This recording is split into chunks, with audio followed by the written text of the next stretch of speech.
the players that haven't made it, we were trying to find a list. When you see this list come out, and as you say, Stuart, there's about 50 names on it, right? But Maddison, Ings, Dyer, Pope, Bamford, Winks are the 6 that we've sort of come up with. Have you come up with anyone else who are not in this that might have thought they had a chance? I'm going to throw a name in that probably people wouldn't think would have a chance, but certainly we've played him recently and he was suspended for the game, but Lewis Dunk, he has been playing particularly well, I think. And I think if you ask anyone at Brighton, I mean, one of his Brighton teammates, Ben White's got into the squad, they might say that Dunk might be slightly ahead of him potentially. Yeah, no, that's very true. Faye, we said we got news of this decision sort of late last night, but I'm sure you've been keeping in touch with people in the England camp, and I suppose it did make sense, this, didn't it? Really, as Stuart said, with those finals coming up and a few injuries to key players, it made sense to give himself that little bit more time and make sure players were in shape should they be called upon. Yeah, it absolutely made sense. I mean, I think it was a slight surprise that the squad was going to be announced 2 days after the end of the Premier League season with, as you've just said, the Champions League and Europa League finals coming up this week as well. I think the question that many people had was why it was decided late last night, the day before, and couldn't have been decided earlier, because we have known that these 3 teams would be in the Europa League and Champions League finals. Perhaps it was, the injury to Calvin Phillips on Sunday that prompted this, but it makes perfect sense. Why wouldn't you? And exactly as Stuart has just said, they need these players for training. They're not going to have enough players available for the first warm-up game against Austria. Potentially, with 11 players out.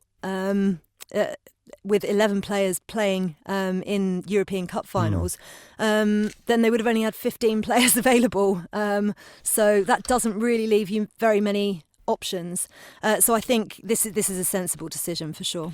Stuart, I think your job now, I guess, is to drop 7 players from this squad, isn't it? That's what we've got to do, isn't it? We've got to get to 26 from 33. There are 12 on the basis defenders. that they all make it through these finals and that everybody's fit that's in this squad. Of course. And actually, that's quite an interesting point, isn't it, about fitness, right? Because we have in the past taken players that haven't been 100% fit for tournaments, and it seems like a really obvious thing to say, but it's massively important that your players are 100% fit. We don't want a picture of Harry Maguire's foot on the cover of the Sun the morning of the first game, saying we'll have to touch it and pray. We don't want another one of those, I think you'll find that his feet wouldn't fit on the front cover. They might even extend to the rear cover as well. He's got some plates on him, Well, can we get some questions from you, by the way? People are already sending them in, so if you've got any thoughts on the squad, we'd love to hear from you. Talksport.com, text 81089, tweet TSH&J. We'll put them to Stuart and Faye. Giggsy says Southgate's bottled it already. He's in the pocket of big England. There we are. So that's positive. Well, look, D's coming, I guess, as a Leeds fan, saying, what does Patrick Bamford have to do to get the recognition he deserves and be in the England squad? His numbers were good this season, Stuart, but he's not made the cut. What do you make of Bamford's? Well, he's had a fantastic season, as have Leeds, let's say that, but I think he's in competition with Calvert-Lewin and Ollie Watkins, and if you ask varying supporters from their clubs, they would probably say they're ahead of Bamford. I think it's maybe a toss of a coin on a certain day on that one. I would have probably aired with Watkins and Calvert-Lewin ahead of Bamford. That's a personal choice, but I'm sure Leeds fans will certainly, his goals tally certainly add up. Yeah. There is no doubt about that. He's probably had as good a season as he's had. He brings people into play as well. I mean, I'm sort of looking at Bamford as someone who could replace Kane at Tottenham. I think he's technically the most talented of those. And I said to you the other day, I thought his kind of,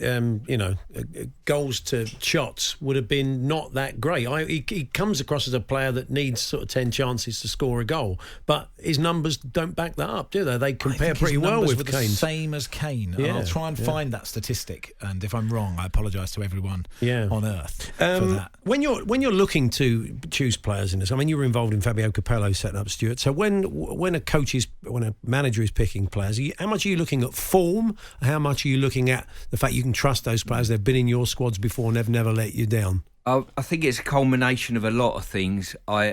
You talked about Fabio's squad, and Fabio made a couple of judgment calls in regard to the likes of Ledley King at the time. You know, we took Ledley even with his injury record, and I think Ledley managed to play 45 minutes in the tournament and stuff like that. So Gareth will be acutely aware that probably extending this squad to 26 players might give him the flexibility to maybe pick, at a maximum, I would say, 2 players that have got question marks to them, that have got great CVs, that have been brilliant for the squad. Maguire will be one of them, that if he's not fully fit, but there's a question mark, he might get himself fit, he might make the cut. And Jordan Henderson, for everything that Hendo gives that squad, his leadership and everything, even though he hasn't played. On and beyond 2 players, I'm not sure that it's a wise move to have a question mark on any more than that. Otherwise, you've got players sat around that can't contribute. Yeah. What chance do you give someone like Ben White or Ben Godfrey, coming in now, to actually I was going to say get on that plane, but they're not getting on a plane, are they, to get the bus to Wembley? I think injuries to others will be the thing that might get them in it. Otherwise, I think it's come a little too late for both of them, I've got to say. Just looking through, more to the point about picking the squad, you're better off saying, if you're trying to get to a figure that we're talking to, is saying, if Jordan Henderson doesn't show his fitness and doesn't get a game in either of the 2 friendlies, then that would probably rule him out. You've mentioned Ben White, you've mentioned Ben Godfrey. Conor Coady might be one on the cusp slightly as well, potentially. And then you've got a scenario of the balance of the squads. What players offer you a fantastic tourist to be around the squad over a duration of a tournament?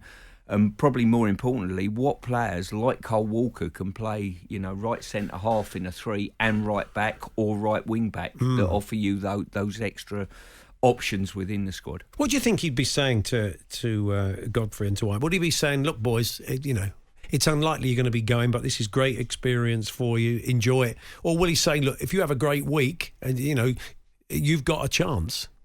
Exactly that, to be honest with you. You wouldn't pick any of these boys and then put their lights out straight away and say, look, you're an outside chance. Why would you do that? It's folly. But what you can say is, look, we got 2 friendlies to come up. Chances are you're going to be featuring in those because there's 11 players in the major Euros finals that probably won't be playing, certainly in the first one. If you get your opportunity on a pitch, as we've seen many, many times before, and you take that opportunity and have a sterling game, the chances are you never know with Gareth. I think he's not afraid to make big judgment calls. From a West Ham point of view, you must be pleased to see. Declan Rice was always going to get in there. Jesse Lingard has had such a remarkable run. No one would have put him anywhere near the England squad at the start of this season. No, he's been brilliant, hasn't he? I think Jesse and I've got to say Johnstone as well, probably at the start of the season. Yeah, both of those 2 individuals, you'd have said England squad next summer. Not really seeing it. They've got to get in their own teams first before they get a chance of international football.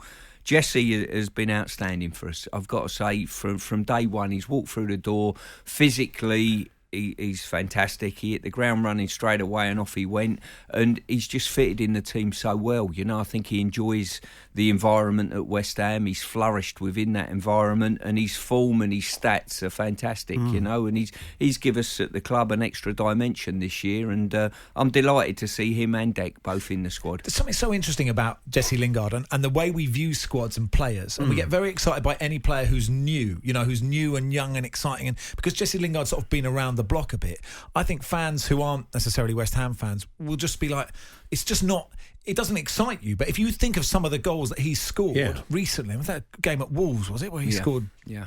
And he was absolutely brilliant. I just think sometimes as fans we sort of jump on any player who's new and exciting and young and sometimes sort of ignore players or don't look at it in the right way to look at it. Look at it in a very myopic way, i.e. where are the players from my team, rather than going, okay, the season has finished now, we are England fans and we should just want the best or the best balance. Not necessarily, you can't get the best players in because you've got to pick some lumbering centre backs amongst your tens, haven't you, basically? This is what you've got to understand about international football, which I found out.